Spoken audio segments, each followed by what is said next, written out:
नमस्कार दोस्तों, मैं दिनेश परियार और आज बात करने वाले हैं महात्मा बुद्ध के बारे में। दोस्तों, ये हमारा दूसरा एपिसोड है। पहला एपिसोड को हमने अपलोड किया है, तो आप देख सकते हैं। दोस्तों, हमने बात की थी कि जो महात्मा बुद्ध हैं, इनका जन्म 563 ईसा पूर्व के अंदर कपिलवस्तु के पास नेपाल की लुम्बिनी में शाक्य क्षत्रिय परिवार में हुआ था और जिसे बस्ती जिले में पिपरवा नाम से भी पहचाना जाता है और ये नेपाल की तराई के करीब है दोस्तों। और अब बात करने वाले हैं कि महात्मा बुद्ध को सब ज्ञान प्राप्त हुआ तो बनारस के सारनाथ में इन्होंने अपना पहला धर्म उपदेश दिया। इन्होंने लंबी यात्रा शुरू की और अपने संदेश को दूर दूर तक फैलाया। उनका शरीर बहुत मजबूत था। वे प्रतिदिन 20 से 30 किलोमीटर तक चलते थे। वे 40 वर्षों तक लगातार उपदेश देते रहे, संदेश देते रहे, चिंतन करते रहे। केवल वर्षा ऋतु में वे आराम करते थे। उनकी प्रचार गतिविधियां अमीर गरीब, ऊंच नीच एवं पुरुष महिला के बीच भेदभाव नहीं करती थी। निरंजना नदी के किनारे सुजाता के हाथों महात्मा बुद्ध ने भोजन ग्रहण किया था। महात्मा बुद्ध ने बोध गया जो उरुवेला में पाली भाषा में 5 ब्राह्मणों को उपदेश भी दिया था। मगध के शासक अजातशत्रु और कौशल नरेश प्रसेनजीत महात्मा बुद्ध के समय समकालीन राजा थे। कौशल राजा ने अपने परिवार के साथ बौद्ध शिष्यता ग्रहण की और श्रावस्ती में बुद्ध के लिए जैत वन विहार अनाथ पिंडक ने बनाया था और अनाथ पिंडक ने 18 करोड़ स्वर्ण मुद्राओं में ये राजकुमार जैत से खरीदा था।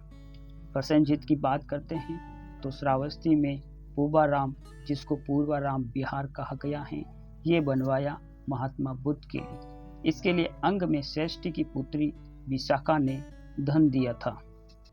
महात्मा बुद्ध राजा उदयन, जो उस समय वैशाली के राजा थे, इनके समय वैशाली आए थे और राजा उदयन ने भिक्षु संघ को घोषित राम विहार दान दिया था। महात्मा बुद्ध ने सर्वाधिक प्रचार कौशल राज्य की जो राजधानी थी श्रावस्ती के अंदर किया और जो कौशल की राजधानी श्रावस्ती थी वहाँ सर्वाधिक अनुयायी महात्मा बुद्ध के बने।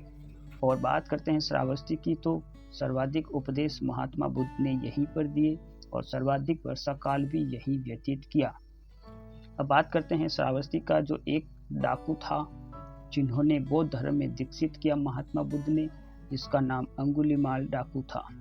दोस्तों, अंगुलीमाल डाकू बहुत प्रसिद्ध था, जो लोगों की अंगुलियां काटकर उनकी माला बनाकर वो पहनता था। और बात करते हैं कौशल के बारे में तो कपिलवस्तु भी कौशल राज्य के अधीन था उस समय। श्रावस्ती के बारे में देखते हैं तो इनके समय बौद्ध व जैनों के दोनों के उपदेश तथा दोनों के संघ श्रावस्ती में स्थापित हुए थे। महात्मा बुद्ध ने अंतिम वर्षा ऋतु वैशाली में व्यतीत किया था दोस्तों। फिर महात्मा बुद्ध ने चुंद नामक पहाड़ के घर पावा के अंदर वहां भोजन ग्रहण किया और फिर महात्मा बुद्ध उदार विकार यानी पैचिस से पीड़ित हो गए। फिर बीमारी की अवस्था में ही महात्मा बुद्ध कुशीनगर आए। इसके बाद कुशीनगर के राजा मल्लराज सस्तीपाल के जो राजप्रसाद हैं वहां पे महात्मा बुद्ध महापरिनिर्वाण 483 ईसा पूर्व के अंदर हो गया। महात्मा बुद्ध ने बौद्ध संघ की स्थापना और प्रवेश की अगर बात करते हैं तो सारनाथ के अंदर इन्होंने बौद्ध संघ की स्थापना की और अपने प्रचार का केंद्र मगध को बनाया था। महात्मा बुद्ध ने 2 बंजारों शूद्र को बौद्ध धर्म का सर्वप्रथम अनुयायी बनाया था दोस्तों, जिसका नाम तपस्सु एवं बलेक था। महात्मा बुद्ध के प्रधान शिष्य उपाली थे और प्रिय शिष्य आनंद थे। दोनों बुद्ध से प्रथम बार मिले थे अनुपीय जगह पर। आनंद के कहने पर ही बौद्ध संघ में महिलाओं को प्रवेश की अनुमति दी गई।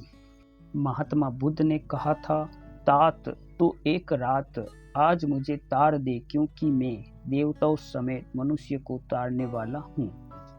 महात्मा बुद्ध की मृत्यु के बाद उनके अवशेषों को 8 भागों में बांटा गया था। जो उनके जीवन से संबंधित प्रतीक चिन्हों के बारे में बात करते हैं तो कमल व शान जन्म तथा यौवन का प्रतीक, घोड़ा गृह त्याग का प्रतीक, हाथी गर्भ में आने का प्रतीक, शेर समृद्धि का प्रतीक, पद चिन्ह निर्वाण का प्रतीक, चक्र प्रथम आदेश का प्रतीक, स्तूप मृत्यु का प्रतीक, पीपल बोधि वृक्ष जो ज्ञान का प्रतीक। दोस्तों, बौद्ध धर्म गणतंत्र प्रणाली पर आधारित था।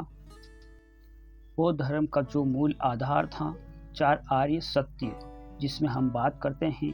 पहला है दुख, दुख यानी सब जगह है, संसार दुखों का घर है। दूसरा दुख समुदाय, यानी दुख का मूल कारण अज्ञान और अविद्या है। तीसरा दुख निरोध, अर्थात अज्ञान की समाप्ति से ही तृष्णाओं की समाप्ति होती है जो दुख को समाप्त करती है। चौथा है दुख निरोधी गामिनी प्रतिपदा। इसके अंदर अगर बात करते हैं तो जो गामिनी प्रतिपदा है इसको मार्ग बतलाया गया है, और जो 8 मार्ग हैं जिसको मध्यम मार्ग के अनुसरण द्वारा ही दुखों को समाप्त करने का कारण बताया गया है। दोस्तों, महात्मा बुद्ध के जो पंचशील सिद्धांत हैं इसका उल्लेख छांदोग्य उपनिषद के अंदर देखने को मिलता है। बौद्ध धर्म में शांति व सद्भावना की स्थापना के लिए महत्वपूर्ण स्थान है, जिसके अंदर बात करते हैं मध्यम प्रतिपदा का मार्ग, जो कि न कठोर तपस्या न ही अत्यधिक भोग। दोस्तों, अगला जो तीसरा एपिसोड है हम जल्द उपलब्ध करवाएंगे। अगर आपको ये वीडियो अच्छा लगा तो इस चैनल को सब्सक्राइब जरूर करना। धन्यवाद।